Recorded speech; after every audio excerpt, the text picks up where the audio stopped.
kenapa betah di Hong Kong.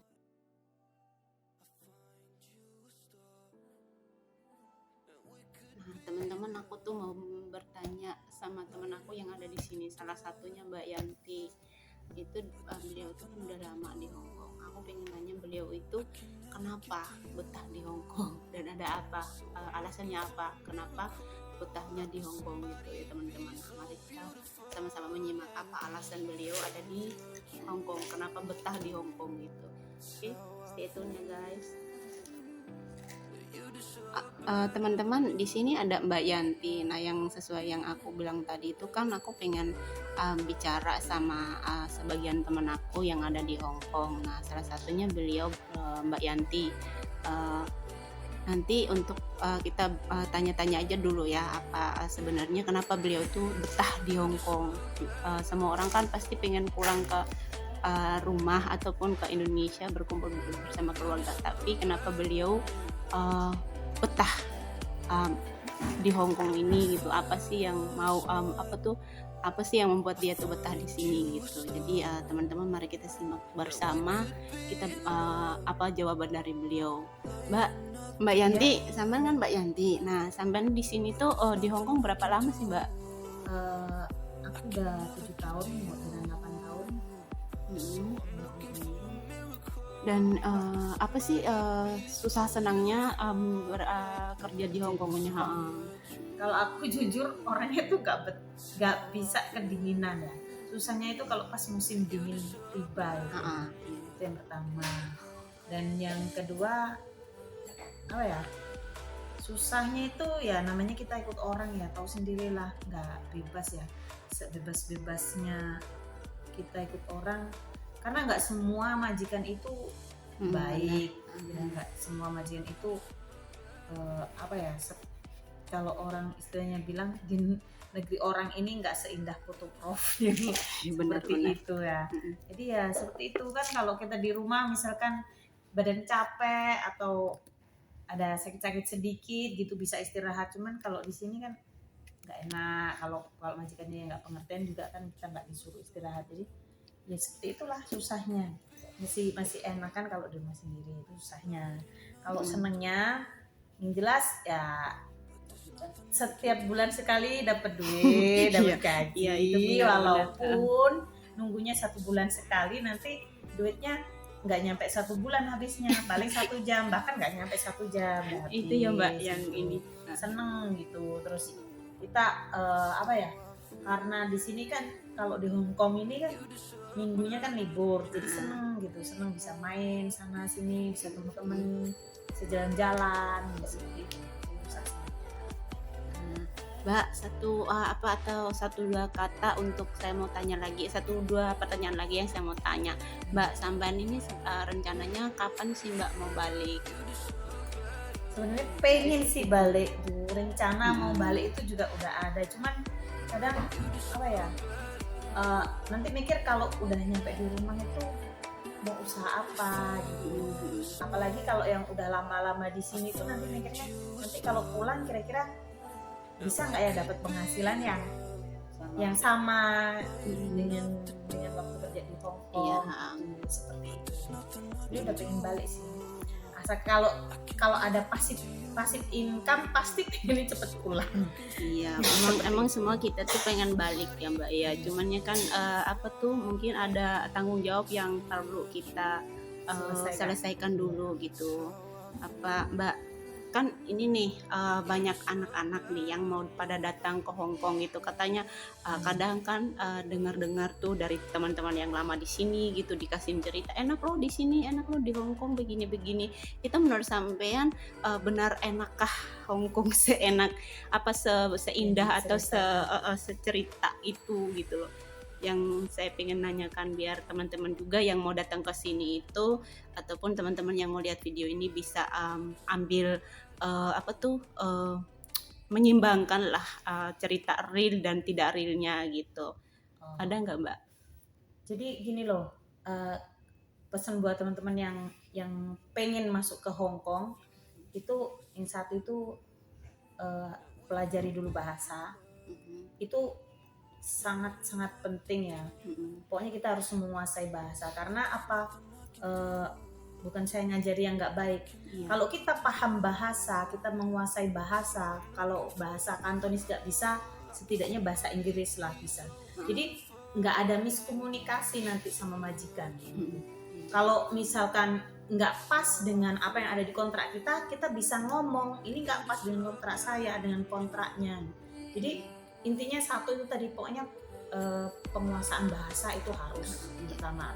Yang kedua ya, kita juga harus sadar datang ke sini kan mau kerja. Jadi ya kita harus benar-benar bisa kerja gitu. Nggak harus nyampe Hong Kong dulu baru bisa kerja. Sekarang di rumah pun dilatih untuk belajar bekerja. Ya.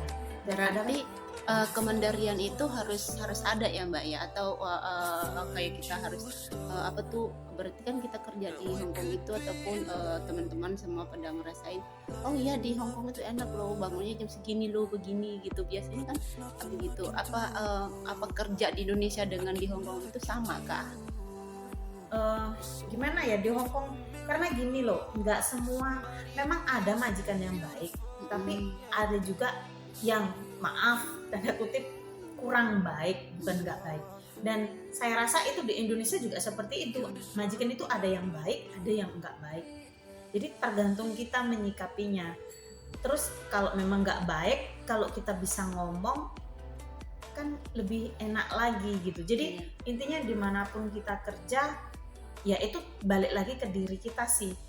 Enak nggak enaknya itu kembali lagi ke diri kita. Niat kita awalnya itu gimana, tujuan kita awalnya ya kalau mau bekerja ya walaupun nggak enak ya kita harus siap dengan konsekuensinya gitu. Karena memang awalnya kita mau datang ke Hong Kong kerja ya harus siap dengan semuanya, dan jangan terbuai atau terlena dengan kata-kata yang enak-enak.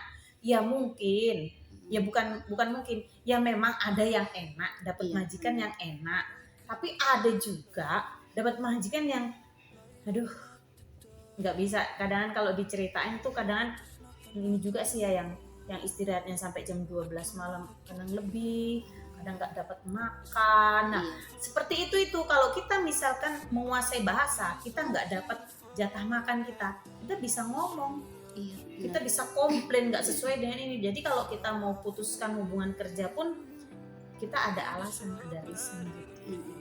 Itu.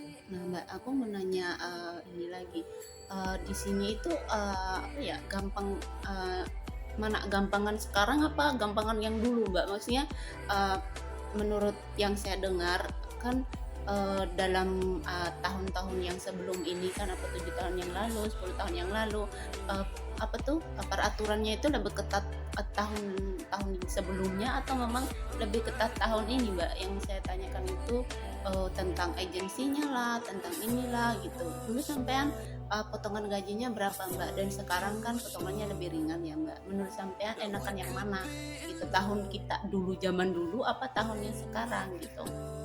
Kalau itu aku kurang tahu pasti, kan aku di sini sekitar 7 tahun ya. Selama 7 tahun itu aku nggak denger yang, maksudnya aku dulu kan potonganku 6 bulan. 6 bulan, dan karena memang itu PT-nya dari Lampung, dan saya orang Lampung, kan mahal itu ya, mendekati 3.000 lah, 2.000 sekian gitu. Ya, kalau peraturan itu sih kayaknya, kalau memang sekarang lebih, kayaknya setelah saya dengar yang ada bantuan dari itu ya, presiden apa iya, itu yang emang sih yang Jirokos itu ya, pokoknya aku denger lah kayaknya sih lebih enak sekarang gitu. Dan kalau ada masalah apa kan, kayaknya sekarang itu kayaknya tuh lebih bersatu ya para ini ya, yang setahu aku lah. Benar. Komunitas buruh migrannya itu lebih kayaknya sekarang itu perjuangannya itu lebih giat lagi, giat gitu, seperti itu. Mungkin karena ada yang di belakang yang menyemangati juga, nggak tahu ya, seperti itu. Ya memang lebih enak sekarang. Cuman kalau untuk proses kayaknya sekarang lebih susah ya, dikarenakan pandemi. Berarti ada minus plusnya ya Mbak ya seperti itulah. Mbak, aku mau nanya lagi nih, sekarang itu kan lagi anak-anak ya yang pada baru-baru atau yang baru 2 tahun gitu. Tapi kenapa sih Mbak mereka itu nggak sekuat kita zaman dulu gitu? Maksudnya kan kalau kita kan walaupun ditindas, di apa dulu itu kan pasti kita bertahan ya. Menurut sampean itu ada yang bermasalah itu dari diri kita kah atau dari diri mereka kah atau bagaimana gitu Mbak? Bukan memberikan judgement gitu, tapi menurut sampean itu hal yang baikkah yang mereka lakukan itu gitu, karena kan tujuan mereka datang ke sini itu apa gitu loh, kenapa mereka kebanyakan yang kayak sedikit-sedikit gitu ngebreak, sedikit-sedikit ngeluh gitu, maksudnya gini, kalau menurut aku itu kembali lagi ke ini ya, gini loh, kita itu sebagai buruh migran itu ada hak dan ada kewajiban. Kita punya hak, kita berhak minta hak-hak kita, tapi kita juga harus memenuhi kewajiban kita sebagai buruh migran. Nah, sekarang gini, kalau misalkan saya nih ya, saya datang ke Hong Kong, kerjaannya nggak sesuai sih, kok ini kok seperti ini tidak sesuai dengan yang dikontrak. Nah, saya punya hak untuk meminta hak saya. Ya itu ya bener. Cuman kadang kalau ada yang gimana ya cara ngomongnya ya, yang dulu itu mungkin ya, saya juga tidak mau menghakimi, mengejudge. Kalau yang dulu mungkin gini, ya udahlah nggak apa-apa lah. Kita orang Indonesia, apalagi kalau orang Jawa kan seperti itu ya. Weh nggak apa-apa lah, sudah biarlah nggak apa-apa, ini ngalah dulu, ini jugaan kan kita masih potongan, jadi ini biarlah ini. Nah, jadi kita lupa kalau kita itu punya hak yang harus dipenuhi oleh majikan. Jadi bukan hanya kewajiban kita yang dijalankan, kita juga punya hak. Tetapi kadang orang Indonesia itu seperti itu karena apa ya? Satu, males repot kan, ngurus-ngurus lagi, terus males balik lagi karena harus adaptasi, potongan lagi, nanti adaptasi lagi. Wes nerimo, kalau istilahnya orang dia bilang wes nerimo ae lah, kontrak baru cari ini lagi. Itu seperti itu. Kita beda kalau dengan Filipina ya. Kalau Filipina kalau nggak suka ya udah free, kalau harus bayar gitu. Jadi nah mungkin gaya yang sekarang anak-anak sekarang yang baru datang, yang baru berapa tahun ini, mungkin dia itu mau memperjuangkan haknya, bukan hanya kewajibannya saja. Mungkin tapi itu mungkin ada yang memandang ngalem atau alah baru kayak gitu aku dulu ini sengsara. Jadi mungkin sudut pandangnya sudah berbeda dengan orang yang dulu seperti itu. Jadi ya seperti itulah. Iya benar juga Mbak. Yang ini terakhir, menurut apa sih pesanan sampean untuk anak-anak yang baru dan juga keluarga yang ada di Indonesia? Biasa kan kebanyakan keluarga yang ada di Indonesia itu kan selalu bisa dibilangin lah kata kasarnya, kita itu ATM berjalan gitulah ya istilahnya. Nah, tapi jangan tersinggung loh ya teman-teman yang punya keluarga yang kerja di luar negeri, di Hong Kong ataupun di mana aja mereka bekerja. Cuman ini sebagai minta teman aku tuh pesan saja untuk keluarga yang ada di Indonesia, supaya mereka itu jangan memperlakukan kita itu atau memperlakukan keluarganya yang bekerja ke luar negeri itu sebagai ATM berjalan. Apa sih Mbak, menurut sampean apa sih yang perlu diingat sama keluarga yang ada di Indonesia itu? Ini pesannya untuk keluarga yang ditinggal atau untuk keluarga anak yang baru datang? Keluarga yang ditinggal. Untuk keluarga yang ditinggal pasangannya kerja ke luar negeri, tolonglah jangan terlalu mengharapkan kiriman atau penghasilan dari pasangan Anda. Begini loh, memang kalau kita kerja di luar negeri itu gajinya lebih besar, bahkan maaf ini ya, tanpa mengurangi rasa hormat saya, maafnya ngomong itu lebih besar dari pegawai negeri gajinya. Tapi bukan berarti yang di rumah itu hanya nunggu kiriman gitu. Usahakan di rumah itu setidaknya cukup, setidaknya ada usaha atau bekerja, atau mungkin yang di rumah juga buruh atau apalah kerja apa gitu yang bisa untuk makan sendirilah, intinya untuk makan sendiri dengan anak gitu. Jadi nanti kalau ada kirimannya yang dari pasangannya yang dari luar gitu, itu untuk keperluan yang besar-besar, atau bisa untuk ditabung untuk beli tanah atau beli apa. Jadi jangan mumpung istriku, atau ada kan sekarang TKW juga di Hongkong, mumpung suamiku kerja di luar, aku nanti tiap minggu tiap bulan hanya mengharapkan kiriman gitu. Janganlah, usahakan tetap yang di rumah juga usaha itu, karena juga nggak mudah loh kita menjalani hari-hari kami khususnya TKW itu nggak mudah menjalani hari-hari kami di sini. Iya Mbak, terima kasih Mbak sudah meluangkan waktunya untuk ditanya-tanyakan. Semoga kita semua di sini sehat walafiat, dilindungi sama yang pencipta kita sendiri. Teman-teman, terima kasih. Begitu saja video saya untuk kali ini. Saya sudah bertanya kepada beliau kenapa beliau bertahan di sini, kenapa, dan sebenarnya sih kita juga nggak kepengen lama-lama ya teman-teman, tapi karena ada tanggung jawab yang memang kita harus harus selesaikan begitu. Entah kita seberapa lama pun kita di sini, tapi kalau orang rumah tidak pandai mengelola hasil keringat kita di sini tuh pulang akan menghasilkan apa Mbak menghasilkan telur, dan kita itu akan kecewa berat dan sangat berat lah ya. Jadi buat teman-teman ataupun buat keluarga yang ada di Indonesia, siapapun dimanapun kalian berada, saya cuma nambahin nih, saya cuma menambahkan sedikit. Nah teman-teman yang punya, karena kan saya kebanyakan membaca keluh kesah teman-teman BMI khususnya yang ada di Hongkong.